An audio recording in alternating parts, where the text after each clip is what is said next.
আমি নাইটি আর তেলের ছোট বোতলটা এগিয়ে দিয়ে বললাম, শাশুড়ি, এটা আপনার জন্য। হালকা হেসে বললেন, এই বয়সে এসব জামাই? আমি মুচকি এসে বললাম, আপনাকে দারুণ মানাবে। কিছুক্ষণ পরে তিনি সেই নীল রঙের হালকা জামাটা পরে আসলেন। আলো ছায়ার মাঝে তার উপস্থিতি একরকম অভিভূত করে দিল। পেছনে না তাকিয়ে বললেন, এইবার তেলটা দাও তো। সেদিন রাতের স্মৃতি এখনো কোথাও জমে আছে। আমার বিয়ের মাত্র 1 মাস, সবকিছু এখনো নতুন, সোহানীর সাথে সব পরিকল্পনা। কিন্তু মনে হয় যেন অন্য এক অজানা টান আমাকে কোথাও টেনে নিয়ে চলেছে। এই প্রথম শ্বশুরবাড়ি এলাম। আগেই শুনেছিলাম আমার শাশুড়ি মানে মালতী দেবী, বয়সের তুলনায় অনেকটাই স্মার্ট। বাস্তবে এসে দেখলাম সেটা আসলে বলা কমই হয়েছে। দরজায় দাঁড়িয়ে থাকা তার ভঙ্গিমা, সাজ পোশাক আর আচরণ, সব কিছুতেই একরকম পরিপক্ক আকর্ষণ। চোখে চশমা, ঠোঁটে হালকা হাসি আর চোখে এক শান্ত বিশ্বাস। ড্রয়িং রুমে বসে থাকার অবস্থায় তিনি জল আনতে গেলেন। আচমকা দেখি শাড়ির আঁচল কোমরে গুজে ফেললেন। এক অনবদ্য সহজতা আর আত্মবিশ্বাসের প্রকাশ যা চোখ ফেরাতে দেয় না। দুপুরে খাবার টেবিলে তিনি নিজে হাতে পরিবেশন করছিলেন। মাঝে মাঝে একটু ঝুঁকে দিচ্ছিলেন, যার মধ্যে এক ধরনের স্নিগ্ধতা ছিল, যেটা শরীরই নয় বরং অভিজ্ঞতার ছাড়াই গঠিত এক সৌন্দর্য। বিকালে আমি বারান্দায় দাঁড়িয়ে চা খাচ্ছিলাম। তিনি পাশ দিয়ে হেঁটে গেলেন। চুলে ক্লিপ লাগাতে লাগাতে আঁচলটা হাওয়ায় উড়ে সামনের দিকে এল। দৃষ্টিটা সামলাতে হলো, কিন্তু অনুভূতিটা থেকে গেল। সবচেয়ে অদ্ভুত লাগে তার চোখের দিকে তাকালে মনে হয় অনেক কিছু বুঝেও বুঝতে দিচ্ছেন না। তার ভিতর যেন এক রহস্য লুকিয়ে আছে যা ভাষায় প্রকাশ করা যায় না, শুধু অনুভব করা যায়। সকালটা ছিল নিঃশব্দ। কাজের মাসে আসেনি। আমি জানালার পাশে দাঁড়িয়েছিলাম। তখনই শুনলাম জলের শব্দ। শাশুড়ি বাথরুমের দিকে যাচ্ছিলেন, হাতে একটা বালতি নিয়ে। সেই দৃশ্যটাও মনে একটা দাগ রেখে গেল। তিনি একদিন পুরনো শাড়ি পরে উঠোনে কাজ করছিলেন। শাড়িটার রং মলিন হলেও যেভাবে গায়ে জড়িয়েছিলেন তা দেখে চোখ আটকে গেল। আমি বুঝতেই পারিনি কখন যেন পা বাড়িয়ে বারান্দার এক কোণে গিয়ে দাঁড়ালাম। বাথরুমের আধখোলা দরজার ফাঁক দিয়ে ভেতর থেকে পানি পড়ার শব্দ, কাপড় কাচার ছিটে ফোটা আওয়াজ, সবকিছু মিলিয়ে একরকম নিঃশব্দ টান তৈরি হচ্ছিল। বাইরের আলো, ভেতরে তার ছায়া পড়ছিল দেয়ালে। কখনো হাত তুলছিলেন, কখনো নিচু হচ্ছিলেন, আর সেই ছায়া দেয়ালের গায়ে নরমভাবে নড়ছিল। হঠাৎ এক সময় তিনি পেছনে ফিরে তাকালেন। চোখে চোখ আটকাল মাত্র এক মুহূর্তের জন্য, কিন্তু মনে হলো যেন অনেক অজানা কথা বলে গেল সে দৃষ্টি। তারপর ধীরে দরজা বন্ধ করে দিলেন। আমি পিছিয়ে এলাম, কিন্তু বুকের ধকধক কম ছিল না। পরক্ষণেই দেখলাম তিনি উঠোনে কাপড় ধুচ্ছেন। সম্ভবত স্নান সেরে এসেছেন। ভেজা চুলে রোদের ঝিলিক, আর তার হাতের নরম ভাজে ভাজে পোশাক থেকে জল ঝরছিল। একটি হালকা বেগুনি ব্লাউজ হাতে নিয়ে যখন তিনি কাঁদছিলেন, সেটা এমনভাবে জলে ডুবে উঠছিল যেন এক পরিপক্ক রুচির ছোঁয়া রয়েছে। তাতেও ছোট হাতা, সুন্দর কাটা গলা, পেছনের লাইনে হুকগুলো, সব মিলিয়ে নান্দনিক সূক্ষ্ম এক শৈলী। তিনি একটু সরে যেতেই আমি চুপি চুপি গিয়ে ব্লাউজটি হাতে নিলাম। নরম ভেজা কাপড়ে হালকা আতরের গন্ধ ছিল। জানি এটা ঠিক হয়নি, কিন্তু সে মুহূর্তে আমার মধ্যে এক অদ্ভুত টান তৈরি হয়েছিল। সেটা কি শুধুই কৌতূহল, নাকি তার অনেক গভীর কোনো অনুভব? সেই রাতে ঘুমাতে গিয়ে বারবার মনে পড়ছিল তার চোখে সেই মুহূর্তের তাকানো, না বলা কথাগুলো যেন মাথার ভেতরে গুঞ্জন তুলছিল। সকাল থেকে মেঘলা ছিল আকাশ। হঠাৎ বৃষ্টির মধ্যে শুনি উঠোনে কিছু একটা পড়ে যাওয়ার শব্দ। গিয়ে দেখি তিনি পিছিয়ে পড়ে গেছেন। আমি আর সোহানী মিলে তাকে ঘরে তুললাম। তাকে ধরার সময় তার কাছাকাছি এসে বুঝলাম শরীরের উত্তাপ কি কেমনভাবে প্রভাব ফেলে মনে। সোহানী তখন তোয়ালে আনতে ব্যস্ত, আর আমি শুধু অনুভব করছিলাম কিভাবে কোনো সম্পর্ক ধীরে ধীরে অন্য মাত্রা নিচ্ছে। সন্ধ্যায় ব্যথাটা বাড়ায়। সোহানী বলল, তুমি একটু তেল মালিশ করে দাও না, আমার হাতে তো মেহেদি দেওয়া। আমি বললাম, একটু ইতস্তত করে। শাশুড়ি হালকা হেসে বললেন, জামাই যখন পাশে আছে চিন্তা কি। তিনি মেঝেতে বসে শাড়ির পাড়টা একটু তুলে সামলে নিলেন। উনি তেল হাতে নিয়ে কোমরের পাশে আলতোভাবে মালিশ শুরু করলাম। তার ত্বকে একটা উষ্ণতা ছিল যেটা ছুঁয়ে বোঝা যায়। ধীরে ধীরে পিঠের নিচের দিকে তেল দিতে দিতে সময় কেমন করে যেন থেমে গেল। তিনি চুপচাপ ছিলেন, শুধু নিঃশ্বাস ও ছায়া যেন ঘরের বাতাসে মিশে যাচ্ছিল। প্রায় ঘণ্টাখানেক পরে আমি হাত ধুয়ে নিলাম।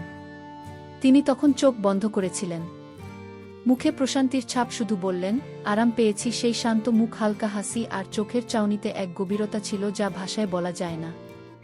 আমি চুপচাপ নিজের ঘরে ফিরে এলাম। সোহানী ঘুমিয়ে পড়েছে, কিন্তু আমার মনে তখনও ভাসছে শাশুড়ির চোখের সেই গভীর দৃষ্টি, আর তেলের উষ্ণতা। রাতটা কাটল অস্থিরতায়, সেটা যেন কোনো চাওয়ার জন্য না, বরং এক ধরনের টান যেটা কোথাও আটকে। ডায়মন্ডকে সকালে উঠেই দেখি চারপাশে বৃষ্টির ছাপ, উঠোনে জল জমে আছে। শাশুড়ি ভিড়ে হাঁটছেন কিন্তু কাজ থেমে নেই। হঠাৎ দেখি তিনি আমার ঘরের দরজার সামনে থমকে দাঁড়ালেন, হাতে সেই বেগুনি ব্লাউজ। তিনি কিছুক্ষণ চুপ করে থেকে বললেন, জামাই, এটা তোমার ব্যাগে কিভাবে এল? আমি থতমত খেয়ে মাথা নিচু করে ফেললাম। তিনি কিছু না বলে হাসলেন, চোখে যেন কৌতুক লুকানো। এই ব্লাউজটা কাল ধুতে দিয়েছিলাম, ভেবেছিলাম হারিয়ে গেছে, এখন দেখি কারো মনে গেঁথে গিয়েছিল বোধহয়। তিনি বললেন হালকা স্বরে, পরে আবার বললেন, আজ রাতে কথা হবে। যদি তোমার বউ ঘুমিয়ে পড়ে দরজাটা খোলা রাখতে পারো, আলোটা একটু মৃদু করো। রাত গভীর হলে আমি আসতে উঠে এলাম।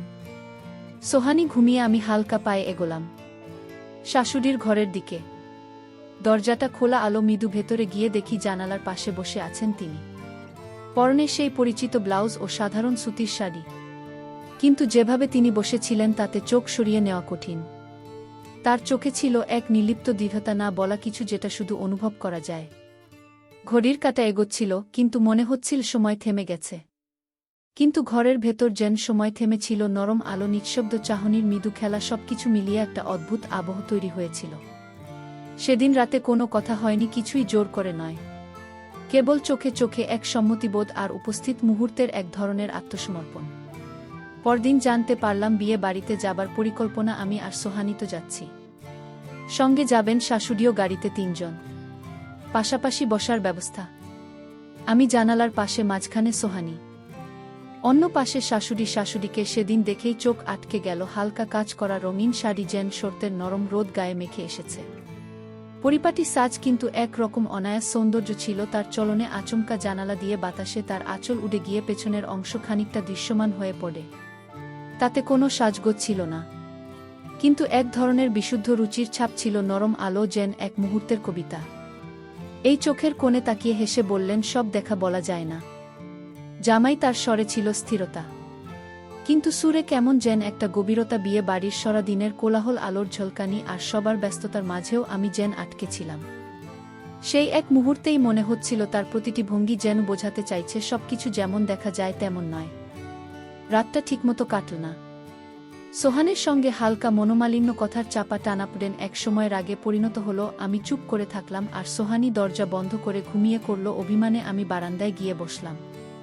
বাইরে হালকা বাতাস, চারপাশ নিস্তব্ধ। হঠাৎ পেছন থেকে শাশুড়ির গলা শুনলাম, রাগ জমিয়ে রাখলে ভিতরটা ভারী হয়ে যায় জামাই। তিনি পাশে এসে বসলেন, বললেন, ও তো এখনো ছোট, তুই একটু বুঝিয়ে নিস। আমি কিছু না বললেও মনে হচ্ছিল তার গলার স্বরেই এক ধরনের পরম মমতা আছে। কিছুক্ষণ চুপ করে থেকে তিনি উঠে গেলেন। আমি ফিরে এলাম ঘরে। পরদিন সকালে সোহানি বাইরে যাবে, বন্ধুর সঙ্গে আমিও বেরোলাম। কিন্তু এক সময় একাই ফিরে এলাম বাড়িতে। গেট দিয়ে ঢুকতেই যোগেন পাকাকে বেরোতে দেখলাম, মুখে হাসি, চোখে যেন একটু বেশি স্বস্তি। আমি কিছু বললাম না, শুধু এক অজানা কুয়াশা বুকের ভিতরে নামতে থাকল। ধীরে হেঁটে শাশুড়ির ঘরের সামনে গেলাম। দরজা হালকা খোলা। ভিতরে দেখি তিনি আয়নার সামনে দাঁড়িয়ে, চুল থেকে জল পড়ছে আর ধীরে ধীরে নিজেকে গুছিয়ে নিচ্ছেন। পাশেই গুছিয়ে রাখা শাড়ি, ব্লাউজ আর পেটিকোট। ঘরের ভেতরের আলো তার মুখে পড়েছিল। চোখে চোখ পড়ে গেল আয়নার প্রতিফলনে। তিনি হেসে বললেন, এতক্ষণ দাঁড়িয়ে আছো কেন জামাই? বাবা, সব কিছু মুখে বলতে হয় না, বোঝা যায়। তারপর এক পা এগিয়ে এসে শুধু বললেন, অনেক কিছু জমে থাকে। কারুর একটুখানি সহানুভূতি অনেক সময় অনেক দূর নিয়ে যায়। যে ছোঁয়ায় শুধু শরীর নয়, মনটাও যেন একটু থেমে দাঁড়ায়। তার চোখে ছিল না কোনো সংকোচ, বরং এক ধরনের শান্ত স্বস্তি, যেন অনেক দিনের জমে থাকা কিছু নিজেই উন্মুক্ত হচ্ছে। আমি কোনো উত্তর না দিয়ে চুপচাপ ঘর থেকে বেরিয়ে এলাম। তবু বারবার মনে পড়ছিল সেই মুহূর্ত, আয়নার সামনে দাঁড়িয়ে থাকা ছায়া মূর্তি, আর চোখে চোখ রাখার সেই নিঃশব্দ মুহূর্ত, যা ভাষা ছাড়াই অনেক কিছু বলে দেয়া। রাতে বারান্দায় বসেছিলাম, চারপাশ নিস্তব্ধ। হালকা বাতাসে পর্দা দুলছে, দূরে একটা ঘুঘুর ডাক ভেসে আসছে। মাথার ভেতর ঘুরছিল যোগেন কাকার মুখ, মালতির চোখের চাহনি, আর সেই এলোমেলো কাপড়ের দৃশ্য। কিন্তু আশ্চর্য, আমি ক্ষোভ বা হিংসা কিছুই অনুভব করছিলাম না। বরং মনে হচ্ছিল আমি এই অদ্ভুত পরিস্থিতির অংশ হয়ে গেছি।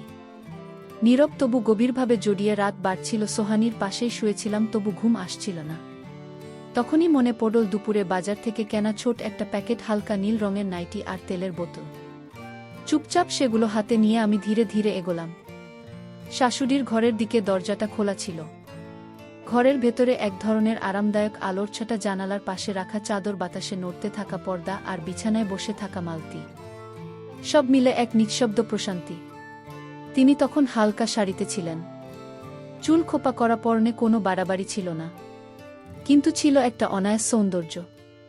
আমি হাতে ব্যাগটা এগিয়ে দিয়ে বললাম, আপনার জন্য এনেছি। তিনি হেসে বললেন, এই বয়সে নাইটি জামাই? আমি বললাম, এই রংটা আপনাকে দারুণ মানাবে।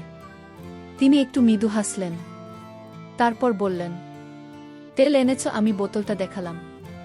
তিনি জানালার পাশে গিয়ে দাঁড়ালেন। হালকা আলো, তার ছায়া বিছানার উপর পড়ছিল। পেছন ফিরে না তাকিয়ে শুধু বললেন, তাহলে লাগিয়ে দাও। আমার হাত খানিকটা কাঁপছিল, তবুও ধীরে তেল লাগাতে লাগলাম। তার পিঠ, গলা আর কাঁধ বরাবর সেই তেল ছড়িয়ে পড়ছিল, আর আমাদের চারপাশে এক অদ্ভুত নীরবতা নেমে এসেছিল। এক সময় তিনি বললেন, এই নাইটি পরে হাসি। আমি চুপ করে দাঁড়িয়ে রইলাম। তিনি পাশের ঘরে গেলেন। যখন ফিরে এলেন তখন গায়ে সেই হালকা নীল পোশাক, খুব সাধারণ একটা ঘরের পোশাক হলেও তার গাম্ভীর্যে সেটাও যেন অনন্য হয়ে উঠেছিল। আমি চোখ ফিরিয়ে নিতে পারিনি।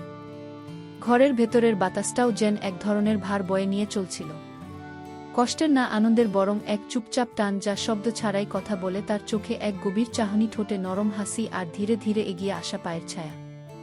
সব মিলিয়ে সেদিন শব্দের দরকার ছিল না, শুধু নীরব উপস্থিতি, নিঃশ্বাস আর চোখে চোখ রাখার মুহূর্তটাই যথেষ্ট ছিল বুঝে নেওয়ার জন্য এখানে কেউ কাউকে দোষ দিচ্ছেন না, কেবল চলছে। রাতটা কেটে গেল এক অদ্ভুত প্রশান্তির ভেতর। অনেক অজানা প্রশ্নের উত্তর মিশে গেল নীরবতার গায়ে। আজ আমাদের ফেরা। আমি আর সোহানি শহরের দিকে রওনা হব। রেখে যাচ্ছি এই বাড়ির নরম আলো ভেজা বারান্দা আর এক ছায়ার মতো মিশে থাকা মালতির উপস্থিতি।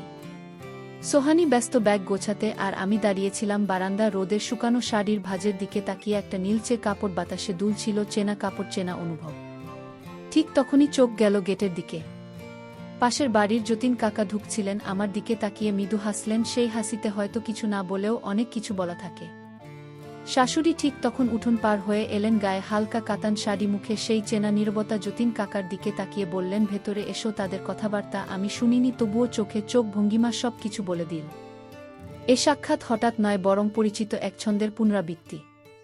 সোহানি এসে বলল, চলো, গাড়ি এসে গেছে। আমি সুটকেস তুললাম, গাড়ির দিকে পা বাড়ালাম। তখনই পেছনে থেকে ভেসে এল ঘরের দরজা বন্ধ হওয়ার এক ক্ষীণ শব্দ। আমি ঘুরে তাকালাম। শাশুড়ির ঘরের জানালা খোলা, পর্দার ফাঁকে এক হালকা নড়াচড়া, ঠিক বোঝা যাচ্ছিল না, তবু মনে হচ্ছিল এই দরজাটা শুধু একটা ঘরের নয়, একটা অধ্যায়, আরও পরিসমাপ্তি। মাটি ধুলো মিশেছিল পায়ের নিচে, অনুভব করছিলাম, কিন্তু আসল ধুলোটা যেন জমছিল ভেতরের এক নিঃশব্দ জায়গা। সোহানি কিছু বোঝেনি, আমি বুঝেছিলাম, আর জানতাম এই বাড়ি, এই স্মৃতি আর এই অধ্যায় এখন থেকে আমার ভেতরেই থাকবে, এক গোপন দরজার ওপারে।